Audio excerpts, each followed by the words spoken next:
ओम शांति। बाबा कहते बच्चे, तुम एक दिन बहुत धूमधाम से मनाओ और वो दिन है जन्माष्टमी। ऐसे समझो कि उस दिन तुम्हारा मरजीवा जन्म हुआ है और मरजीवा जन्म को तुम्हें बहुत खुशी से धूमधाम से मनाना चाहिए। जन्मदिन मनाते हैं तो शरीर की तिथि तारीख याद रहती है, और अगर हम अपना मरजीवा जन्म मनाते हैं कि हम जीते जी मरने के बाद नया जन्म लिए हैं, परमात्मा की गोद में आकर बैठे हैं, तो वो हमारा जन्म असली जन्म कहलाता है। इसीलिए बच्चों को उसे बहुत धूमधाम से मनाना चाहिए। 16 तारीख की वाणी है। मीठे बच्चे, बेहद का बाप इस बेहद की महफिल में गरीब बच्चों को गोद लेने के लिए आए हैं। उन्हें देवताओं की महफिल में आने की ज़रूरत नहीं। प्रश्न है, बच्चों को कौन सा दिन बड़े ही धूमधाम से मनाना चाहिए? उत्तर, जिस दिन मरजीवा जन्म हुआ, बाप में निश्चय हुआ, वह दिन बड़े ही धूमधाम से मनाना चाहिए। वही तुम्हारे लिए जन्माष्टमी है। अगर अपना मरजीवा जन्मदिन मनाएंगे तो बुद्धि में याद रहेगा कि हमने पुरानी दुनिया से किनारा कर लिया। हम बाबा के बन गए, अर्थात वर्षे के अधिकारी बन गए। गीत बजा है, महफिल में जल उठी क्षमा परवाने के लिए। ओम शांति। गीत, कविताएं, भजन, वेद, शास्त्र, उपनिषद, देवताओं की महिमा आदि तुम भारतवासी बच्चे बहुत ही सुनते आए हो। अभी तुमको समझ मिली है कि यह सृष्टि का चक्र कैसे फिरता है। पास्ट को भी बच्चों ने जाना है। प्रेजेंट दुनिया का क्या है वह भी देख रहे हो, वह भी प्रैक्टिकल में अनुभव किया है। बाकी जो कुछ होना है सो अभी प्रैक्टिकल में अनुभव नहीं किया है। पास्ट में जो हुआ है उसका अनुभव किया है। बाप ने ही समझाया है, बाप बिगर कोई समझा ना सके। अथाह मनुष्य हैं परंतु वह कुछ भी नहीं जानते हैं। रचयिता और रचना के आदि मध्यंत को कुछ नहीं जानते। अभी कलयुग का अंत है, यह भी मनुष्य नहीं जानते। हाँ, आगे चल अंत को जानेंगे, मूल को जानेंगे, बाकी सारी नॉलेज को नहीं जानेंगे। पढ़ने वाले स्टूडेंट ही जान सकते हैं। यह है मनुष्य से राजाओं का राजा बनना। सो भी न आसुरी राजाएं परंतु दैवी राजाएं। जिन्हों को आसुरी राजाएं पूजते हैं, यह सब बातें तुम बच्चे ही जानते हो। विद्वान, आचार्य आदि जरा भी नहीं जानते। भगवान जिसको क्षमा कह पुकारते हैं उसको जानते नहीं। गीत गाने वाले भी कुछ नहीं जानते। जिन्होंने गीत गाया है वो भी नहीं जानते कि परवाना कौन है और क्षमा कौन है। महिमा सिर्फ गाते हैं। भगवान भी कोई समय इस दुनिया की महफिल में आया था। महफिल अर्थात जहां बहुत इकट्ठे हों। महफिल में खाना पीना शराब आदि मिलता है। अभी इस महफिल में तुमको बाप से अविनाशी ज्ञान रत्नों का खजाना मिल रहा है। अथवा ऐसे कहें, हमको बैकुंठ की बादशाही बाप से मिल रही है। इस सारी महफिल में बच्चे ही बाप को जानते हैं कि बाप हमको सौगात देने आए हैं। बाप महफिल में क्या देते हैं? मनुष्य महफिल में एक दो को क्या देते हैं? रात दिन का फर्क है। बाबा क्या देते और मनुष्य क्या देते? महफिल में कितनी वंडरफुल बात है। अगर इस पर विचार करें तो पता चले भगवान की दी हुई चीज़ कितनी पावरफुल है। बाप जैसे हलवा खिलाते हैं और वह सस्ते में सस्ती वस्तु चने खिलाते हैं। हलवा और चना दोनों में कितना फर्क है। एक दो को चने खिलाते रहते हैं, कोई कमाता नहीं है तो कहा जाता है यह तो चने चबा रहे हैं। अभी तुम बच्चे जानते हो, बेहद का बाप हमको स्वर्ग की राजाई का वरदान दे रहे हैं। शिव बाबा इस महफिल में आते हैं ना, शिव जयंती भी तो मनाते हैं ना, परंतु वह क्या आकर करते हैं यह किसको भी पता नहीं है। वह बाप है, बाप जरूर कुछ खिलाते हैं, देते हैं। मात पिता जीवन की पालना तो करते हैं ना। तुम भी जानते हो वह मात पिता आकर के जीवन की संभाल करते हैं, अडॉप्ट करते हैं। बच्चे खुद कहते हैं, बाबा हम आपके 10 दिन के बच्चे हैं, अर्थात 10 दिन से आपके बने हैं, तो समझना चाहिए कि हम आपसे स्वर्ग की बादशाही लेने का हकदार बन चुके हैं। गोद ली है बाबा, आपकी गोद ली है हमने। जीते जी किसी की गोद ली जाती है तो अंधश्रद्धा से तो नहीं लेते हैं। माता पिता भी बच्चे को गोद में देते हैं, समझते हैं हमारा बच्चा उनके पास जास्ती सुखी रहेगा और ही प्यार से संभालेंगे। तुम भी लौकिक बाप के बच्चे यहाँ बेहद के बाप की गोद लेते हो। बेहद का बाप कितना रुचि से गोद लेते हैं। बाबा भी हम बच्चों को कितना रुचि से लेते हैं। बच्चे भी लिखते हैं, बाबा हम आपका हो गया, सिर्फ दूर से तो नहीं कहेंगे। प्रैक्टिकल में गोद ली जाती है तो सेरेमनी भी की जाती है। गोद लेने की सेरेमनी भी होती है, फंक्शन होता है। जैसे जन्मदिन मनाते हैं ना, तो यह भी बच्चे बनते हैं, कहते हैं हम आपके हैं, तो 6-7 दिन बाद नामकरण भी मनाना चाहिए ना। परंतु कोई भी मनाते नहीं। अपनी जन्माष्टमी तो बड़े धूमधाम से मनानी चाहिए, परंतु मनाते ही नहीं। ज्ञान भी नहीं है कि हमको जयंती मनानी है। 12 मास होते हैं तो मनाते हैं। अरे पहले मनाया नहीं, 12 मास के बाद क्यों मनाते हो?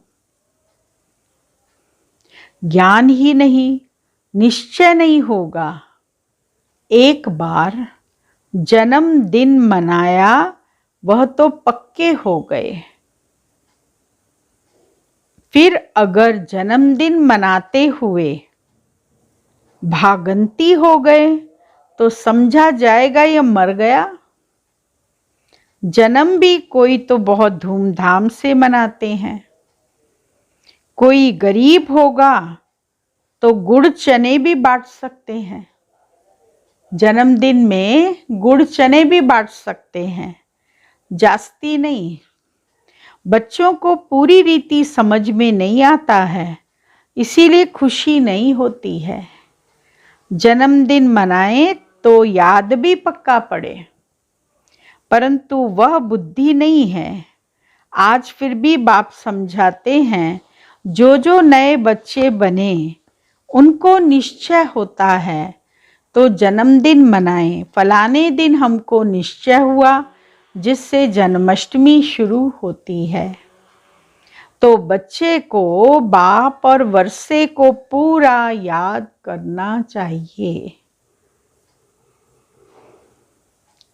बच्चा कभी भी भूलता थोड़ी है कि मैं फलाने का बच्चा हूँ। यहाँ कहते हैं कि बाबा आप हमको याद नहीं पड़ते हो। ऐसे अज्ञान काल में भी कभी नहीं कहेंगे, याद न पड़ने का सवाल ही नहीं उठता। तुम बाप को याद करते हो, बाप तो सबको याद करते ही हैं। सब हमारे बच्चे काम चिता पर जलकर भस्म हो गए हैं। ऐसे और कोई गुरु व महात्मा आदि नहीं कहेंगे। यह भगवानोवाच्य है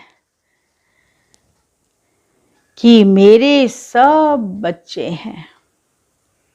भगवान के तो सब बच्चे हैं ना। सब आत्माएं परमात्मा बाप के बच्चे हैं। बाप भी जब शरीर में आते हैं तब कहते हैं, यह सब आत्माएं हमारे बच्चे हैं। काम चिता पर चढ़ भस्मीभूत तमो प्रधान हो पड़े हैं। भारतवासी कितने आयरन एजिड हो गए हैं। काम चिता पर बैठ सब सांवरे बन पड़े हैं। जो पूज्य नंबर 1 गोरा था, सो अब पुजारी सांवरा बन गया है। सुंदर सो शाम है, शाम सो सुंदर है। यह काम चिता पर चढ़ना गोया सांप पर चढ़ना। श्री कृष्ण को सांप पर डांस करते दिखाया है ना।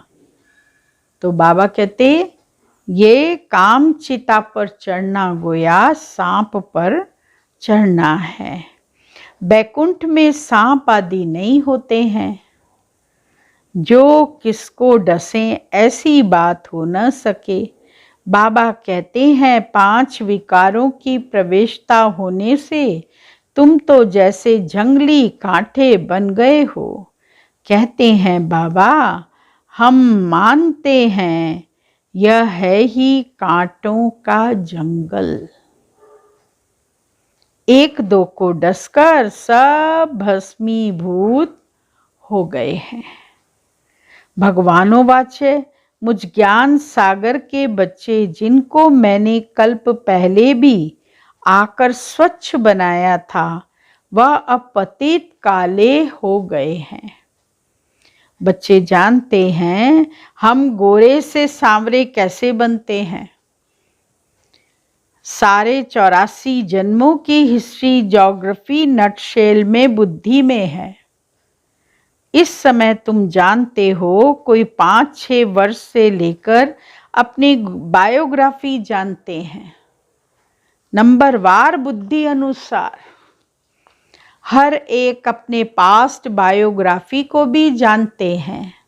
हमने क्या क्या बुरा काम किया है, मोटी मोटी बातें तो बताई जाती हैं।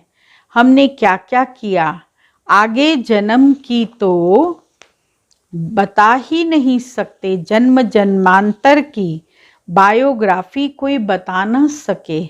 बाकी 84 जन्म कैसे लिए हैं, सो बाप बैठ उन्हों को समझाते हैं।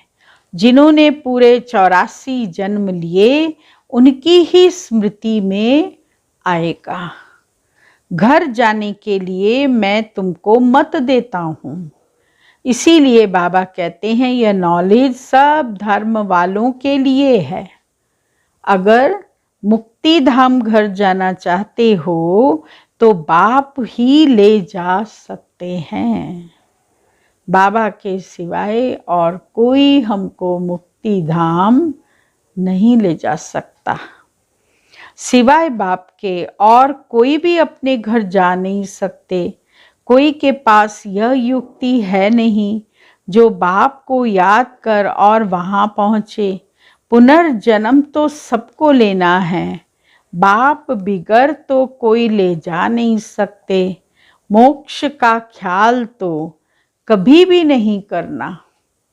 बाबा कहते मोक्ष नहीं प्राप्त हो सकती, दुनिया में आना ही पड़ता है पार्ट बजाने। यह तो हो नहीं सकता, यह तो अनादि बना बनाया ड्रामा है, इससे कोई भी निकल नहीं सकते।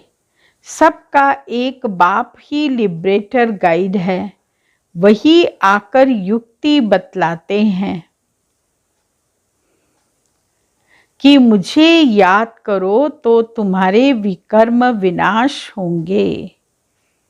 नहीं तो क्या होगा, बहुत सजाएं खानी पड़ेंगी। पुरुषार्थ नहीं करते हैं तो समझते हैं यहाँ का नहीं है। मुक्ति, जीवन मुक्ति का रास्ता तुम बच्चे नंबर वार पुरुषार्थ अनुसार जानते हो। हर एक के समझाने की रफ्तार अपनी अपनी है। तुम भी तो कह सकते हो इस समय पतित दुनिया है, कितना मारा मारी आदि होती है।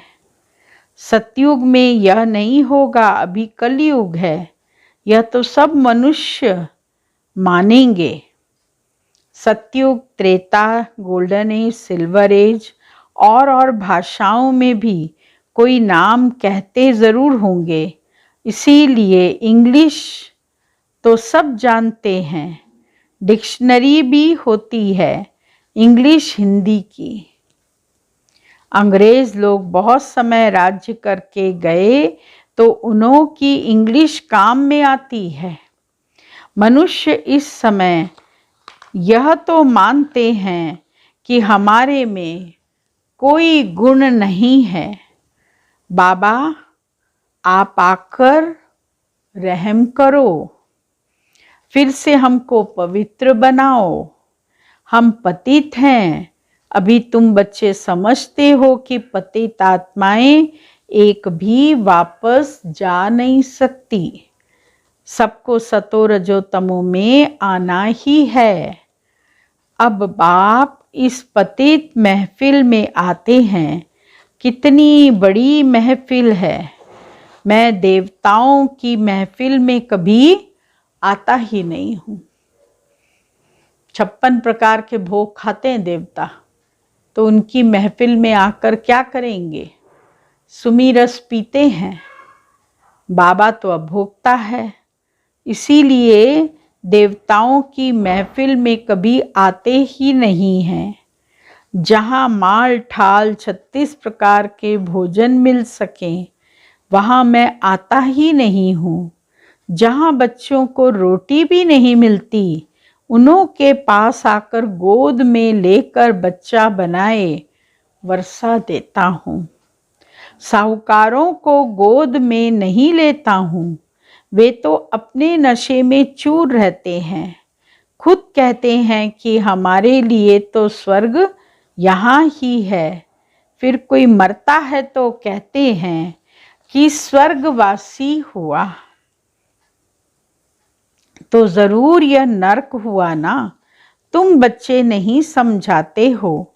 अभी अखबार में भी युक्ति कोई ने डाला नहीं है। बच्चे भी जानते हैं, हमको ड्रामा पुरुषार्थ कराता है। यह जो पुरुषार्थ करते हैं, यह ड्रामा में नूंद है। पुरुषार्थ करना भी ज़रूर है, ड्रामा पर बैठ नहीं जाना है। हर बात में पुरुषार्थ ज़रूर करना ही है। कर्म योगी राजयोगी है ना, वह है कर्म सन्यासी हठ योगी। तुम तो सब कुछ करते हो, घर में रहते बाल बच्चों को संभालते हो।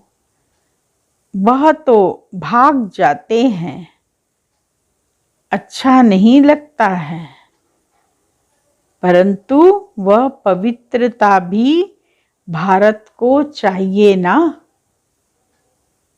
फिर भी अच्छा है, अभी तो पवित्र भी नहीं रहते। ऐसे नहीं कि वह कोई पवित्र दुनिया में जा सकते हैं, सिवाय बाप के कोई ले नहीं जा सकते। अभी तुम जानते हो, शांति धाम तो हमारा घर है, परंतु वहां जाएं कैसे? बहुत पाप किए हुए हैं, ईश्वर को सर्वव्यापी कह देते हैं, यह इज्जत किसकी गंवाते हैं? शिव बाबा की कुत्ते बिल्ली कण कण में परमात्मा कह देते हैं। अब रिपोर्ट किसको करें? बाबा कहते हैं मैं ही समर्थ हूं, मेरे साथ धर्मराज भी है। यह सबके लिए कयामत का समय है। सब सजाएं आदि भोग कर वापस चले जाएंगे। ड्रामा की बनावट ही ऐसी है, सजाएं खानी ही हैं जरूर। यह तो साक्षात्कार भी होता है, गर्भ जेल में भी साक्षात्कार होता है। तुमने यह काम किए हैं, फिर उनकी सजा मिलती है। तब तो कहते हैं अब इस जेल से निकालो। गर्भ जेल में जाते हैं, गर्भ में तो तकलीफें होती हैं, सजाएं मिलती हैं जो पाप कर्म किए हैं। फिर हम भगवान को बोलते हैं। इसीलिए देखो, जब बच्चा पैदा होता है तो उसके हाथ दोनों कानों पर होते हैं।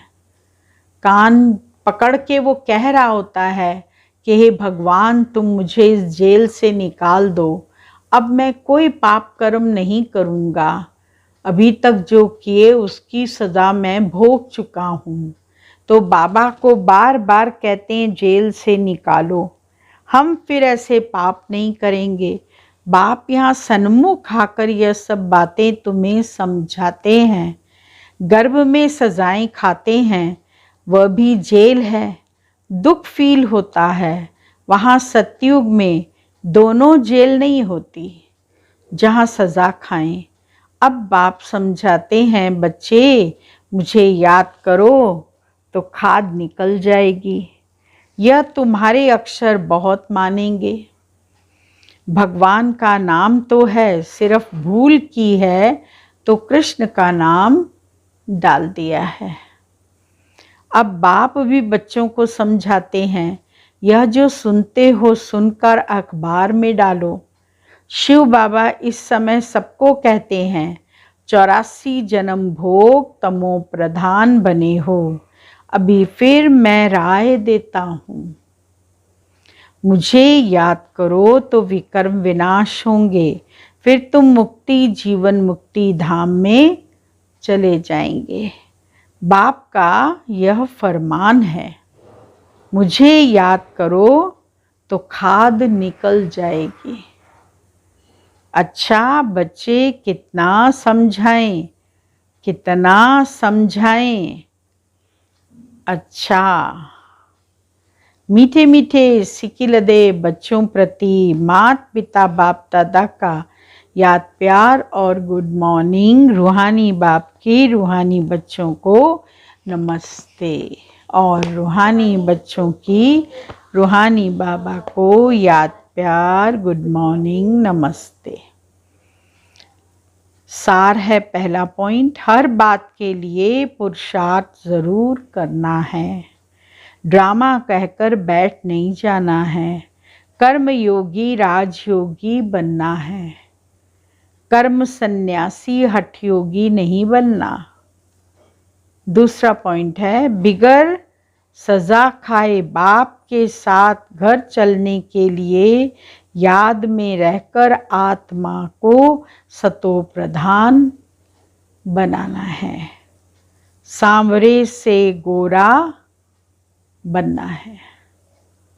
वरदान है अपनी श्रेष्ठता द्वारा नवीनता का झंडा लहराने वाले शक्ति स्वरूप भव। अभी समय प्रमाण, समीपता के प्रमाण, शक्ति रूप का प्रभाव जब दूसरों पर डालेंगे तब अंतिम प्रत्यक्षता समीप ला सकेंगे। जैसे स्नेह और सहयोग को प्रत्यक्ष किया है, ऐसे सर्विस के आईने में शक्ति रूप का अनुभव कराओ। जब अपनी श्रेष्ठता द्वारा शक्ति रूप की नवीनता का झंडा लहराएंगे तब प्रत्यक्षता होगी। अपने शक्ति स्वरूप से सर्वशक्तिवान बाप का साक्षात्कार कराओ। स्लोगन: मनसा द्वारा शक्तियों का और कर्म द्वारा गुणों का दान देना ही महादान है। ओम शांति। अव्यक्त इशारे का आज का पॉइंट है, जिसमें हम विदेही स्थिति का भी अनुभव करेंगे। जैसे बाप के सर्व स्वरूपों से वो सर्व संबंध में जानना आवश्यक है, ऐसे ही बाप द्वारा स्वयं को भी जानना आवश्यक है। जानना अर्थात मानना। मैं जो हूँ, जैसा हूँ, ऐसे मानकर चलेंगे तो देह में विदेही, व्यक्त में होते अव्यक्त, चलते फिरते फरिश्ता व कर्म करते हुए कर्मातीत स्थिति बन जाएगी। ओम शांति।